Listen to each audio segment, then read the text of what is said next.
కీలక పాత్ర పోషించారు. ముందుగా జంపన్న గారితో స్టార్ట్ చేద్దాం. జంపన్న గారు, ఏం ఇన్ఫర్మేషన్ ఉంది మీకు దీనికి సంబంధించి? ఇప్పుడు నిన్న రిలీజ్ చేసిన పత్రికా ప్రకటన. ఇన్ఫర్మేషన్ అంటే నిన్న మధ్యాహ్నం నుండి సోషల్ మీడియా లోపల వార్తలు వస్తున్నాయి. నేషనల్ పార్క్ లోపల గణపతి లేదా ఇడుమాను 30,000 మంది బలగాలు చుట్టుముట్టినాయి అనే విషయాలు వార్తలు వస్తున్నాయి.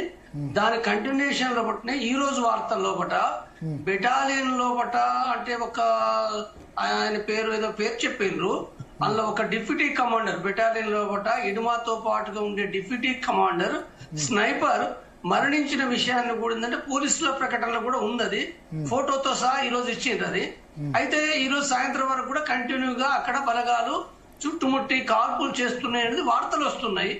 కానీ అంటే ఈ వార్తలలో వాస్తవం గణపతి ఉన్నాడా అంటే అంటే ప్రత్యేకంగా నేను అర్థం చేసుకునేది గణపతి ఇడుమా ఉన్నాడు అనేది ఉందో సంవత్సర కాలం నుంచి వేరు ఘటనలో కూడా వాళ్ళు ప్రకటిస్తూనే ఉంటారు. వాళ్ళు గాని లేదా పోలీసులు గాని మీడియా గాని ప్రకటిస్తూనే ఉంటారు. కానీ గణపతి ఉన్నాడా లేదా అని ప్రశ్న కాదు. ఇక్కడ సమస్య ఎక్కడ ఉందనంటే సంవత్సర కాలం నుంచి కేంద్ర ప్రభుత్వ బలగాలు అంటే కేంద్ర ప్రభుత్వం అనేది ఉందో చాలా స్పష్టంగా అంటే అమిత్ షా చెప్తున్న విషయం ఏంటంటే మావోయిస్టులను 2026 మార్చి నాటి వరకు నిర్మూలించాలి అనే దానిలో భాగంగా ఆపరేషన్ చేస్తుండ్రు.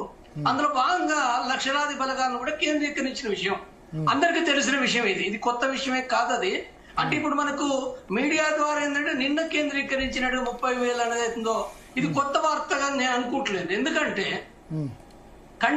కంటిన్యూగా ఆ బలగాలు అంటే పేపర్ వార్త వస్తేనే ఉన్నట్టు కాదు, వచ్చినా రాకున్నా కంటిన్యూ ఆపరేషన్స్ జరుగుతున్నాయి. ఛత్తీస్గఢ్ లో కావచ్చు, ఒరిస్సాలో కావచ్చు, జార్ఖండ్ లో కావచ్చు, కానీ ఎక్కువగా ఛత్తీస్గఢ్ లో కేంద్రీకరించున్నాయి.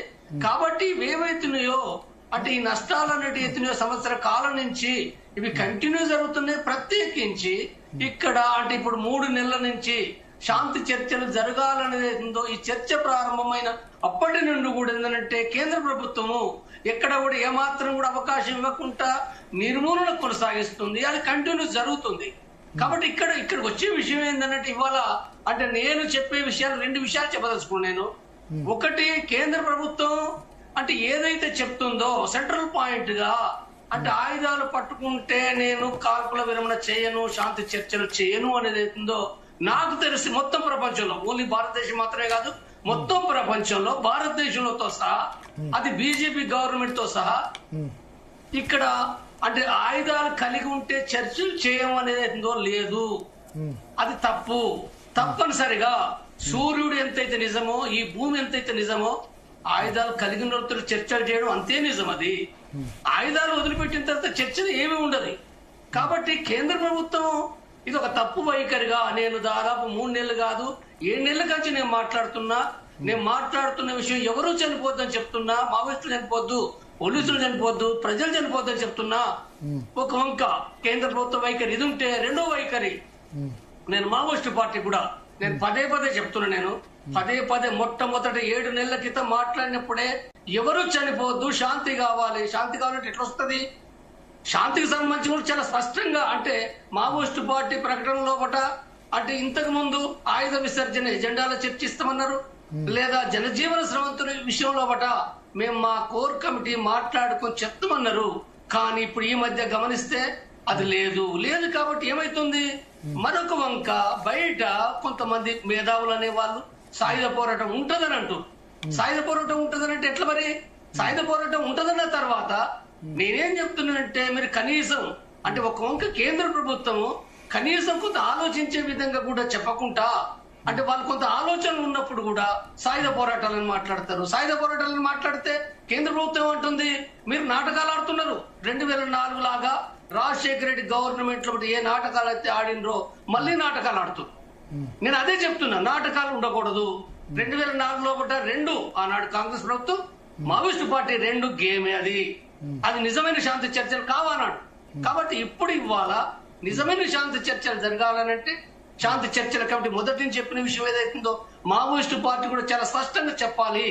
స్పష్టంగా చెప్పడం అంటే నా ఉద్దేశంలో సాయుధ పోరాట విరమణ ప్రకటించాలి.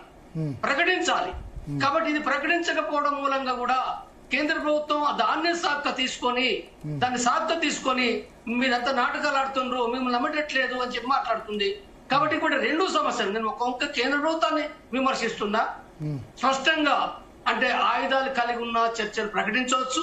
చర్చలు ప్రకటిస్తే మునిగిపోయేది ఏమీ లేదు. వస్తారు, మాట్లాడతారు, అదేదో తేలిపోతుంది. ఆయుధాలతో చర్చలు ఎట్లా సాధ్యం? నేను అదే చెప్తున్నా. అంటే ప్రపంచంలో పట్ట భారతదేశంలో ఎక్కడైనా కానివ్వండి, ఏదైనా చెప్పండి, క్లియర్ కట్ గా బీజేపీ ప్రభుత్వం, మోడీ ప్రభుత్వం కూడా ఆయుధాలు కలిగి ఉన్న వారితో చర్చలు చేసింది. అది ఆయుధాలు వదిలేసిన తర్వాత చర్చలు ఎక్కడ ఉంటాయి? ఇంకా వాళ్ళు సరెండర్ అయిందనుకో చర్చలు ఎక్కడ ఉంటాయి? అసలు ఎట్లా ఆయుధాలు వదిలేస్తారు? 2,000 మంది, 3,000 మంది, 5,000 మంది ఉన్న వాళ్ళు, వేరు వేరు రాష్ట్రాలు ఉన్న వాళ్ళు కూడా అది ప్రాక్టికల్ గా కూడా అసాధ్యమైన విషయం అది. కాబట్టి దీనికి ఇది సాధ్యం చేయాలంటే తప్పనిసరిగా చర్చల పేరిట మళ్ళీ బలాన్ని పెంచుకుంటే, చర్చల పేరిట మళ్ళీ బలాన్ని పెంచుకొని దానికోసం ఇప్పుడు మొత్తం చుట్టుముట్టారు.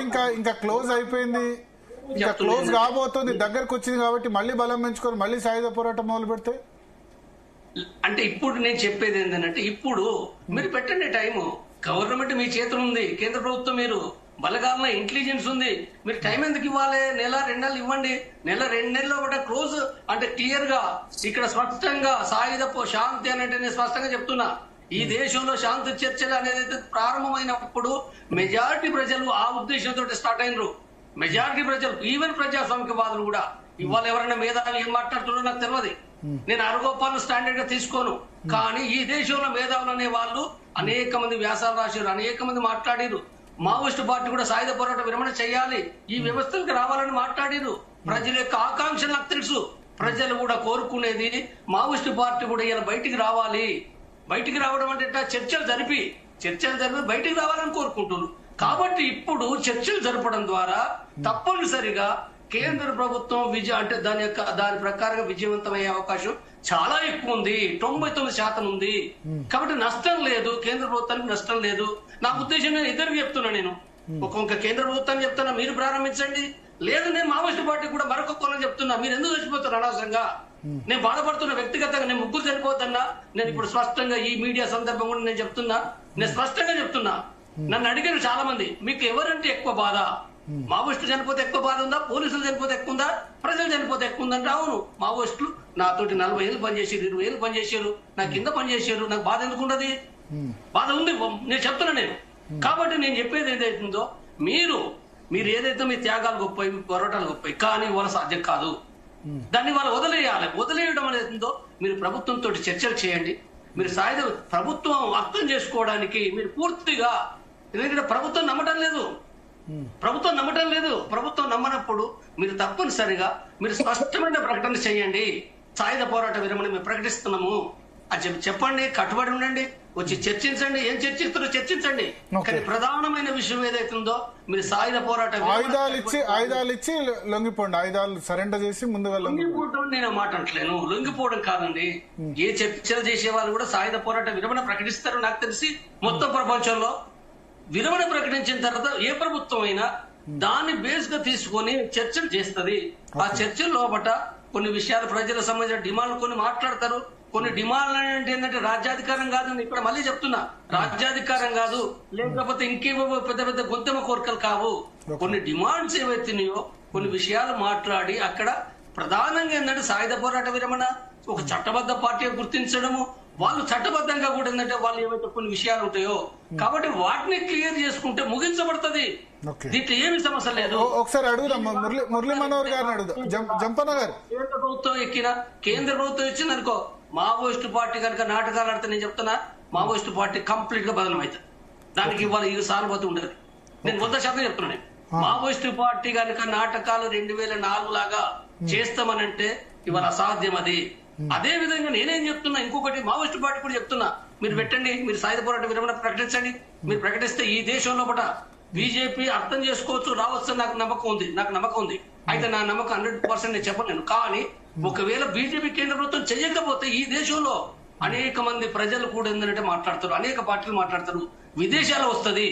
కాబట్టి మీరు ఏదైతుందో ఇవంతా కూడా ఈ అన్ని మీటింగ్లు పెట్టి ఇది అనే కంటే కూడా నేను ఈ రెండే కేంద్ర ప్రభుత్వం మరొక వంక మావోయిస్టు కేంద్ర కమిటీ వాళ్ళు స్పష్టంగా ప్రకటించాలి. ఈ మధ్యలో ఒకటి ఎవరో ఏదో మాట్లాడుతున్నారు, ఇవన్నీ వేసుకు ముచ్చట్లవి. Okay okay okay